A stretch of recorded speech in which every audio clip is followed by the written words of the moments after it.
안녕하십니까. 자전거 타는 곰돌이 에로부입니다. 저는 세 번째 국토 종주를 잘 다녀왔습니다. 예, 다녀만 왔습니다. 첫 번째, 두 번째 종주 목표한 걸 이루지 못해 실패했다고 얘기하고 다녔는데, 이번 세 번째 종주는 정말 처참하게 실패를 했습니다. 실패한 이유는 여러 가지들이 있겠지만 그 중에 하나는 날씨의 변화였습니다. 토요일 날에 출발할 때는 너무 더워서 땀이 많이 났는데, 부산에 도착하고 밤이 되고 그 다음 날이 되고 계속 꽃샘추위가 찾아와서 영하 3도, 영하 5도까지 떨어지더군요. 잠바는 몇 개 더 준비해 가서 괜찮았는데, 바지가 바람이 안 통하는 바지여서 땀이 난 걸 흡수하고 그 다음에 말리질 못해서 엉덩이가 쓸리는 그런 현상이 일어났으며, 클릿 신발은 그냥 일반 클릿 신발에 톡커버만 준비해 가서 갔는데, 영하의 날씨를 버티기엔 너무 턱없이 부족하더라고요. 그래서 이런저런 이유로 이번 국토종주는 그냥 중간에 포기하고 돌아올 수밖에 없었습니다. 우선 첫날 자전거를 탔던 거리는 집에서부터 버스 정류장까지 한 40km를 타고 갔습니다. 2시 반 버스였는데, 그리고 버스 정류장, 사상 버스 정류장에서 낙동강 하구뚝, 그 다음에 양산 물문회관, 그 다음에 낙, 어, 창녕 함안보까지 그 다음날 밤새서 갔는데, 총 거리는 93km 정도 되네요. 그래도 하루 밤을 새서 간 거리 치고는 좀 짧죠. 근데 바람이 너무 많이 불고 새벽에 너무 많이 추워서 CU에 물금역점에 가서 새벽 1시 반까지 그 사장님한테 양해를 구하고 거기서 몸을 녹였다가 다시 출발을 했는데, 밤 새벽 3시쯤 되니까 너무 춥더라고요. 그래서 마침 공중 화장실이 있어서 거기서 말- 양말도 좀 말리고 그 다음에 갖고 있던 핫팩으로 발도 좀 녹이고 한 4시까지 1시간 이상 거 안에서 쉬면서 좀 체력을 보충했던 그런 기억이 떠오릅니다. 지금 보시는 것처럼 그 앞에서 오랜만에 군대에서 초코파이를 먹었던 그때, 거의 몇 년 전이죠. 지금 한 십몇 년 넘었는데 오랜만에 화장실에서 초코랑 카라멜을 먹었던 아주 귀한 경험을 한 곳이기도 하죠. 어, 그렇게 해서 창녕 함안보에 한 1시? 1시쯤 도착을 했고, 그 다음에 적교장 사장님한테 전화를 드려서 도저히 모텔까지 못 가겠더라고요. 그래서 창녕 함안보에서 적교장 모텔까지 한 50km 정도 되는데, 돈 5만 원 드리고선 바로 점프를 했습니다. 모텔로. 그래서 모텔에 도착해서 그동안 가고 싶었던 음식점이랑 그 다음에 뭐 여러 가지 구경하고, 적교장 모텔에서 좋은 추억들이 많아서 거기를 가고 싶었거든요. 그래서 이번 국토종주도 어떻게 보면 국토종주 나름의 목적이 아니라, 제가 신세졌던 분들, 그 다음에 좋은 추억이 있던 곳에 다시 한번 가고 싶어서 국토종주를 다시 한번 가게 되었습니다. 그러고 나서 다음날 새벽 4시까지 자고 적교장 모텔에서 출발해갖고 한 6시쯤 출발했던 것 같아요. 6시쯤, 5시였나? 6시였나? 그때쯤 출발해도 좀 춥더라고요. 출발해갖고 합천 창릉보에서 도장도 찍고, 그 다음에 거기서 강변 모텔 사장님을 만났습니다. 그래갖고 인사도 나누고, 그러고 나서 또 조금 가다가 새마길이라는 음식점이 있는데, 아침 8시 20분이었나요? 그때쯤에 가는데도 아침 식사가 됩니다라는 편말 뒤쪽으로 저 아주머니가 장독대에서 뭐 이렇게 뭘 막 꺼내시더라고요. 그래갖고 여쭤봤죠. 아침 식사 돼요? 그랬더니 된다 그래가지고 그냥 생각 없이 들어갔는데, 너무 맛집이었어요. 너무너무 맛있게 아주 잘 먹었습니다. 여행이라는 게 그런 것 같아요. 생각지 못한 곳에 가서 생각지 못하게 맛있는 곳과 맛있는 걸 먹었을 때 그 느끼는 그런 기쁨, 그 다음에 뭐 좋은 추억들, 뭐 누군가에게 도움을 받는다던가 그런 것들이 그 여행에 참 하나 또 다른 재미가 되는 것 같습니다. 거기서 그래서 진짜 맛있게 밥을 먹고 달성보로 향하던 와중에 뭐 영상에서 보이는 무인 매점도 한번 가봤고요. 달성보 도착하고 강정 고령보도 가서 도장 찍고 그 다음에 그 옆에 있는 강정 게스트하우스에 한 3시쯤 도착했던 것 같아요. 그래서 거기에서 짐 풀르고 옷 갈아입고 주변에 한번 둘러보고 영상도 찍고 싶은 거 찍고 그렇게 해서 이틀 차를 마무리했고요. 그때 적교장 모텔에서 강정보 게스트 하우스까지의 거리가 한 66km 정도 나오네요. 그 카카오 맵으로. 얼마 안 갔죠? 그래도 좀 힘들더라고요. 바람은 어쩔 수 없이 내려오는 거나 올라가는 거나 다 대부분 바람이 좀 불더라고요. 그건 어쩔 수 없는 건데 뭐 그냥 감안하고 그냥 갔습니다. 그리고 3일째 5시에 게스트하우스에서 출발을 했고요. 6시쯤 산속에서 라이트가 고장이 납니다. 이날 일과가 너무 안 좋았는데 라이트가 물론 알리에서 조금 비싸게 2만 몇천 원 주고 산 라이트인데 잘 쓰다가 뒤쪽에 충전 단자가 아예 망가지면서 못 쓰게 돼 버렸습니다. 그래서 라이트가 고장이 났고 칠곡보에 한 8시 조금 못해도 도착했을 거예요. 칠곡보 그 안에 매점은 두 번째 갔는데도 요번에도 못 갔더라고요. 사장 거기 언제쯤 나오실지 몰라가지고 그 옆에 지나가시는 분한테 물어보니까 8시 한 반 넘어서나 뭐 8시 조금 넘어서 문을 연다고 하는데 좀 기다리기가 좀 그렇더라고요. 이미 어느 정도 적당히 보급품도 있었고 그것도 배도 별로 안 고파서 그냥 출발을 했습니다. 그러고 나서 가다 편의점 하나 없고 음식점 하나 없더라고요. 그러다가 8차선 다리 같은 곳에서 길을 헤맵니다. 내비게이션도 그렇고 카카오맵 핸드폰으로 봐도 그렇고 잘 모르겠더라고요.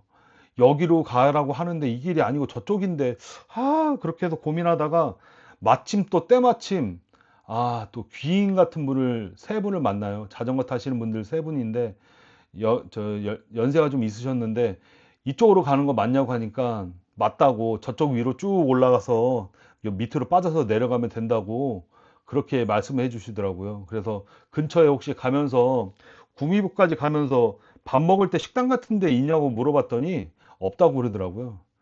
그래가지고 그때 헤맬 때 저 8차선 다리 밑에쯤에 CU가 하나 있더라고요. 그래갖고 거기를 갔더니 제가 7월 달에 지나가면서 거기에서 얼음과 커피와 뭐 초코와 뭐 젤리를 보급했던 보급 장소가 맞더라고요. 한 번 갔던 데더라고요. 그랬고 그때서야 알았죠.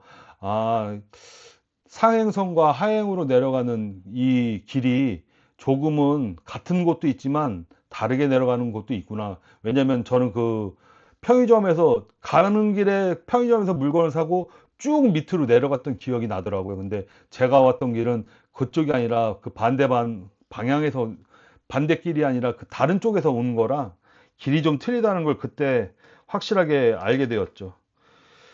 그리고 허겁지겁 거기서 컵라면에 도시락에 뭐 많이 먹고 그 다음에 보급품도 좀 사고 그때 샀던 보급품이 요 반반 만주 이 큰 게 2 플러스 1이에요. 근데 2 플러스 1인데 안 살 수도 없고 저는 개인적으로 만주를 좋아하는데 거기서 다른 것들을 많이 먹어가지고 아직 먹다가 하나가 남았습니다. 그래서 지금 뭐 촬영 뒷배경이라도 이렇게 좀 찍고 있고요. 그러고 나서 구미보에 도착을 했고 그러고 나서 구미보 지나고 나서 쉬는 동안에 장비를 좀 해체하고 그리고 다시 출발하려고 하니까 이어폰이 없어진 거예요. 이어폰이 그것도 한쪽이 이어폰이 없어져 갖고 이거 어떻게 하나 막 찾고 있다가 보니까 또 핸드폰에 이어폰 표시가 뜨더라고요. 그래갖고 이 짐을 싹 다 뒤집어 가지고 찾았더니 바지 주머니에서 나오더라고요. 그런 경험도 했고 그리고 나서 그, 이날이 좀 일진이 안 좋았던 게 뭐냐면 저희 아버지랑 제가 핸드폰을 국토종주 가기 이틀 전에, 하루 전인가 이틀 전에 핸드폰을 바꿨거든요. 울트라 S26 울트라로 바꿨는데 차량 연결이 안 된다고 그래가지고 그거 통화하면서 화상 통화하면서 뭐야 불편해가지고 장갑을 벗고선 뒤에 가방을 위에다 올려놓고 살살살 걸어가다가 장갑 한 짝이 떨어졌는데 어디로 갔는지 못 찾겠더라고요. 그래서 결국 장갑 한 짝을 잊어버렸습니다. 다행히 여분으로 얇은 장갑 한 쌍을 갖고 가가지고 그 한 쌍을 한쪽 손에다 그냥 두 개를 다 끼웠죠. 그리고 나머지 한쪽은 그냥 원래 끼던 장갑 끼고. 이날 일진이 좀 많이 안 좋았어요. 그래서 멘탈이 좀 털렸죠. 그러고 나서 구미보 그 다 거진 다 가서 한 2km인가 3km 전에 자동차 막 이렇게 교차로가 그 어지럽게 횡단보도가 막 있는 곳에 가보면 신공항 한식 뷔페가 있는데 저는 거기를 꼭 한번 가보고 싶었어요. 왜냐면 사장님이 거기 가면 유튜브 동영상에 보면 자전거 타고 온 사람들한테 꼭 얼음물 하나씩 나눠주면서 구미보 밑에는 먹을 곳이 별로 없다. 물이 하나씩 더 챙겨서 가라. 아, 얼마나 고마워요. 그래갖고 배는 어차피 좀 있으면 또 저녁을 먹어야 될 시간이기도 했지만 그래도 한번 가서 음식 맛도 보고 어떤 곳인지 그 촬영도 하고 싶어갖고 들어갔는데 사장님이 15분, 20분 동안 기다릴 동안 안 오시더라고요. 그래가지고 결국은 뭐 오래 기다리다 보니까 소변이 마려워서 소변만 보고 그리고 바로 나와서 낙담보로 가서 인증 도장 찍고 저 상주보 사장님한테 전화드려서 그 픽업으로 자전거 민박집으로 가게 되었습니다. 낙담보랑 상주보에서 그 상주보 자전거 민박에 전화를 하시면 무료로 픽업을 해드립니다. 근데 저는 여기서 낙담보에서 무료 픽업을 받고 그 다음 날은 상주 상품교로 바로 점프를 했습니다. 2만 원을 더 내고. 왜냐하면 상주보에 도장을 더 찍고 가는 게 의미가 없겠더라고요. 그리고 또 상주보에서 상주 상품교로 넘어가면 큰 산이 하나 나오죠. 매업제. 매업제가 나옵니다. 근데 이 매업제가 우회를 저 인천에서 부산으로 내려갈 땐 우회하기가 좀 편해요. 우회하기가.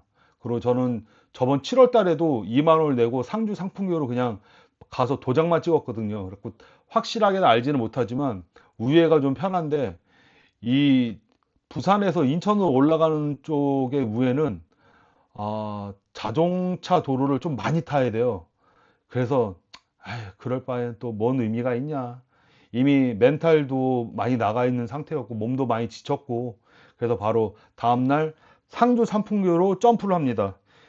7시에 일어나서 사장님이랑 7시에 일어나서 상주 상품교에서 저 이제 상주보 민박집에서 상주 상품교로 한 7시, 8시쯤 도착해갖고 출발을 하면서 그때 그 전날 저녁에 저 뭐야 화물 기사님이랑 통화를 해서 픽업을 결정하고 집으로 복귀하는 게 결정을 해서 중간에 화물차 기사님이랑 만나는 곳을 정해놓고 조인해가지고 바로 집에 출발을 했고 한 오후 한 3시쯤 돼서 저의 이 세 번째 국토종주는 실패한 이 국토종주는 그날 오후 3시에 마무리하게 되었습니다. 이번 국토종주를 마무리하자면 돈으로 바른 국토종주다. 점프를 많이 했죠. 제가 생각하기에도 너무 많이 점프를 한 것 같기도 해요. 근데 그럴 수밖에 없었어요. 왜냐하면 너무 힘들었거든요. 자, 여기서 제가 문제 하나 드릴게요. 자, 똑같은 거리와 똑같은 길을 인천에서 부산으로 내려가는 것과 부산에서 인천으로 올라가는 것 어떤 게 조금 더 힘들까요? 물론 두 개 다 힘들지만 대부분 그 밑에 현지에서 계시는 분들 낙동강하고 인증센터에서 만난 분들이 없지만 저 양산 물문회관 그 다음에 창녕 합천보 그 다음에 민박집 사장님들은 다 알고 계시더라고요. 위에서 올라가는 게 더 힘들다고. 그래서 제가 물어봤죠. 아니 난 도대체 모르겠다. 왜 그게 더 힘든지 모르겠다. 이해를 못하겠다. 그랬더니 그 상주보 민박 사장님이 한 말씀 하시더라고요. 물이, 한강물이 어디에서 어디로 흐르느냐. 인천에서 부산 쪽으로 흐르지 않냐. 아무리 그래도 부산에서 인천으로 올라가다 보면 오르막이다. 평지처럼 보여도 미세한 오르막이 있다. 그걸 자전거를 타고 가면 내려올 때는 잘 못 느끼는데 올라갈 때는 확실히 느끼는 거다. 그래서 여기 있는 사람들도 다 인천으로 올라가서 국토종주를 시작하지, 여기부터 시작한 사람은 별로 없다. 10명 중에 9명은 인천에서부터 시작, 1명 정도가 부산에서 인천으로 올라가는 걸 시작한다고 하더라고요. 근데 맞는 얘기 같아요. 저도 거기를 저도 얼마 타지 않은 그 국토종주 그 기간 내내 생각했던 게, 이런 길을 갔었었나? 이런 길을 내가 언제 지나간 적이 있지? 도동서원도 내가 지나가 본 적이 없는 것 같은데. 이 뭐지? 이렇게 힘들게 지나간 구간이 있었나? 아니야, 여기는 새로 가는 길일 거야. 난 처음 온 길일 거야. 이렇게 힘들 수가 없어. 왜 그럴 리가 없지. 내가 갔던 길인데 이렇게 더 힘들다고? 라고 생각을 계속 했거든요. 근데 상주보에서 사장님이 말씀하신 거 딱 듣고선 딱 깨달았어요. 맞구나. 내 눈에는 평지 같아 보였어도 자그마한 1도씩, 뭐 1도, 0.7도의 오르막이 조금씩 되다 보면 결국은 우리 자전거가 쫙 나가면서 어느 정도 탄력도 붙어야 되는데, 이 탄력이 붙기 전에 오르막이 걸리니까 계속 속도가 더 올라가지도 않고, 그 다음에 항속력이 지속이 안 되니까 결국 그 부담은 라이더한테 오는 거고, 그 라이더는 결국은 체력이 좀 더 깎이는 거고 더 힘들게 느껴질 수 있겠구나 라는 걸 깨달았습니다. 그래서 저는 결심했습니다. 이제 2번 다시 혼자서 국토종주는 하지 않겠습니다. 라고 와이프와 약속을 했습니다. 물론 단 하며 얘기하며 동그라미 이 안에 있는 부재 설정이 있지만 이건 비밀로 하고, 아무튼 저의 이번 계획은 정말 오랫동안 하고, 장비도 많이 오랫동안 사고, 또 날씨가 변할 때마다 필요한 것들을 계속 사면서 바꾸면서 계속 그렇게 준비를 하다가, 됐어, 모르겠다, 그냥 가자 라고 했던 이 국토종주가 이렇게 조금은 어이없고 조금은 힘이 빠진 상태로 끝을 내게 되었습니다. 물론 이 와중에도 즐겁게 보낸 구간과 좋은 추억을 쌓아 갖고 왔죠. 그리고 또 아쉬움도 많이 남는 국토종주이기도 합니다. 날씨가 좀 더 풀리고 지금 이제 조금 더 자전거도 연습을 해서 이번 7월 달에 지인들과 또 지인 형님들과 같이 가기로 했던 국토종주는 어떻게 될지 모르겠지만, 그래도 조금 더 연습을 해서 좀 전투력을 좀 더 올려놓고, 그 다음 제 4번째 국토종주는 그 다음번에 한번 생각해 보도록 하겠습니다. 긴 영상 봐주셔서 감사하고요. 이상 에러프의 살아있다고 하는 생존 영상이었습니다. 감사합니다.